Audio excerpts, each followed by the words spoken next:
This is Rudy Jones of PamelaStateBaseball.com. Welcome to the South Carolina College Baseball Recap for Tuesday, February the 17th. As you can see, I'm still experimenting with trying to come up with a good background for these videos as I record them. And as you can see, I've still not found the right combination yet. Still thinking about what I can do to make it look a little bit better, a little bit more professional, even though I'm totally amateur. But anyway, the important thing is just sharing some information about the great sport of college baseball in South Carolina. And one of the best games of the day was down in Conway, where Coastal Carolina suffered its first loss. College of Charleston scored 2 runs in the top of the 8th and held on to beat the Chanticleers by a score of 4-3. Kurt Rogers did not allow an earned run in 3 innings of relief to get the win for the college. Cougars starter Carter Harrington struck out 7 in 3 innings. Reese Holbrook was 2 for 4 with a run scored and an RBI. Nice bounce back for the Cougars after a 1-3 weekend against Rutgers. I'm sure they were a little bit disappointed or frustrated by that anyway. They're now 2-3, and as I said, Coastal is at 3-1. Over at Clemson, Jacob Jarrell capped a 5-run first inning with a grand slam, and Tristan McCladdy and Nate Savoy also homered as the Tigers beat Charlotte by a score of 11-1 in a game called after 7 innings because of the run route. The Tigers' Savoy was 3 for 4. I believe I read where he is now 11 for 14 in 4 games to start the season. That is not too shabby. Over in Spartanburg, KJ Scobie singled 3 times and homered to drive in 3 runs, and South Carolina beat Wofford 8-2 by coming back from an early deficit. The result moved the Gamecocks to 3-1 and dropped Wofford to 3-1 after an unbeaten weekend to start the season. Cade Collins hit a home run for Wofford in the bottom of the first against Carolina starter Connor Ciccoli, but Ciccoli then shut out the Terriers over the remainder of his 5-inning stint, and the Gamecocks eventually tied it, went ahead, and then pulled away a little bit. Scobie and Matthew Leroy had home runs in the 9th inning for the Gamecocks. There was almost 4,200 fans at Fifth Third Park in Spartanburg to see that game. That was a note I wanted to leave, sorry. Down in Jacksonville, Chandler Tuopo had 2 singles and a homer to drive in 3 runs, and Charleston Southern improved to 4-0 with a 12-4 win at North Florida. The 3 wins to start the season against Bucknell were the school's best start since 2015.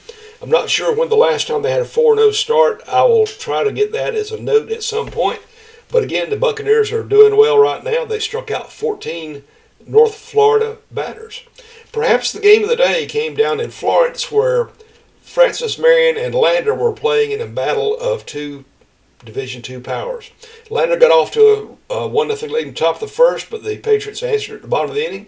Lander scored 3 in the second and added 1 in the third to go up to 5-1, but Francis Marion tied it with 3 in the third, 1 in the fourth.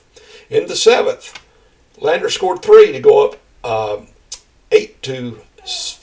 Then Francis Marion scored 4 in the bottom of the 7th to go up 9-8. In the 9th, Lander gets 2. They're up 10-9. Francis Marion gets 1 to the bottom inning. 10-10 forces extra innings. The Bearcats get a run in the 11th. Then in the bottom of the inning, Francis Marion ties it, has a runner on third, and Will Durrell drops down a perfect safety squeeze right in front of home plate. The catcher for Lander could only go out and field it, did not have anyone to throw it to, and the 12-11 win was the 8th straight for the Patriots and improved their record to 10-1. Lander fell to 8-3. Connor Backman had 3 hits for the Bearcats. Elsewhere in South Carolina on Tuesday, Jake Armsey singled, doubled, and homer to drive in 5 runs, and USC Upstate pounded Western Carolina 17-0 in the Spartans home opener. Upstate starter Max Kaplan struck out 7 and allowed 2 hits in 6 innings for the Spartans, who are 2-2 now. Over in Due West, Campbell McCurry capped a 6-run 7th inning with a 2-run single, and Newberry beat Erskine by a score of 9-1. It was the 4th straight win for the Wolves, who are now 7-5. Erskine fell to, I believe it is 4-8. Sorry, I forgot to write that down. Erskine is 4-8 now. Newberry stole 8 bases in the game. Down in Franklin Springs, Georgia, Anderson fell behind Emmanuel 5-0 after 1 inning, then scored 6 runs to the top of the second and had a 5-run inning of its own in the 9th and pulled away to beat Emmanuel by a score of 14-5. The Trojans are now 8-3, bounced back from a 3-game sweep by Newberry. And so more good things for P.J. Zocchi's team there. In Whiteville, North Carolina, O'Neal Feliz hit 2 homers and drove in 4 runs against Southeastern as Florence Darlington Tech won by a score of 18-9 and extended his winning streak to 11 games. The Stingers are now 12-2 overall. In Toccoa Falls, Blake Exizan doubled and homered to drive in 3 runs, and Spartanburg Methodist stamped a 4-game losing streak with a 9-6 win at Toccoa Falls. The Pioneers are now 5-4. Elon scored 4 runs in the 5th and 2 in the 6th and beat Presbyterian by a score of 6-4. The Blue Hose fell to 2-3. Amon Dewberry had a home run for the Hose. Mount Olive broke a tie with 2 runs in the top of the 9th and won at Coker by a score of 7-5. Coker fell to 1-8 on the season. Down in Denmark, Johan Sandoval doubled twice and homered, and he drove in 4 runs as Savannah State beat Voorhees by a score of 11-6. The Tigers of Voorhees fell to 1-7. Savannah State's also the Tigers. In Hickory, Durham Field, Lenore Ryan scored 18 runs in the 5th, 6th, and 7th innings and rolled past USC Beaufort by a score of 21-6. The Sand Sharks fell to 3-6 for that loss. They've lost their last 4 games. In Sumter, at Riley Park, Ash Amerland struck out 15 in 6 innings and allowed 1 hit in Game 2 as Montreat swept Morris. The second game score was 7-0 after the Cavaliers rallied from an early 1-0 deficit to win Game 1 8-2. That was all the scores for the state on Tuesday, but let's take a look at the schedule for Wednesday. We have Robeson Community College at USC Lancaster at 1 o'clock. USC Salkehatchie goes to East Georgia for a doubleheader at 1. Brunswick is at Florence Darlington Tech for a single game at 2. Coker is at USC Aiken for 3 o'clock. 1 game at 3 o'clock. USC Upstate goes over to Georgia to play the Bulldogs at Foley Field, 3 o'clock start.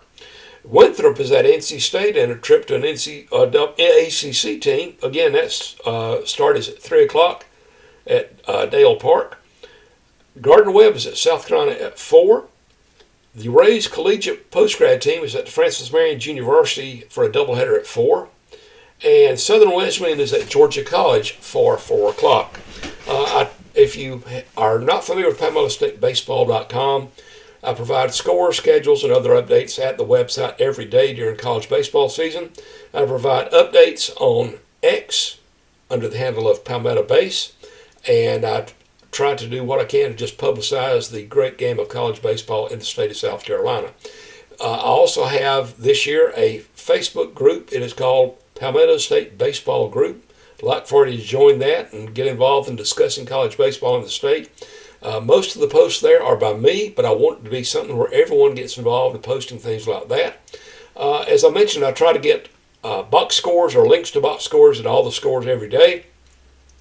And today I was able to get the Bob Jones Mid-Atlantic Christian box score from over the weekend when they apparently had some technical problems and could not get it posted onto the Bob Jones website. It's there now. David Henry had a couple of hits for the Bruins in that game. And I also somehow missed the Morris Clark Atlanta doubleheader from earlier in the year. I believe it was on February the 7th. I found those box scores and I now have that up to date. I don't think I'm missing any box scores right now. Let me know what you think about this recap with a comment on the page, or just email me at rudyjones@PalmettoStateBaseball.com. Just trying to do what I can to publicize the game of baseball. Don't forget, if you get a chance, to pray for Tim Medlin and his wife Claudia. She's going through some health issues. If you're not familiar with the situation, look at the top right of PalmettoStateBaseball.com. You'll see a link that says Help the Medlins. Anyway, I hope you've had a great night. I hope that if your team played, they won. And if they play tomorrow, they win again. But for now, this is Rudy Jones of PalmettoStateBaseball.com saying good night. Jesus loves you.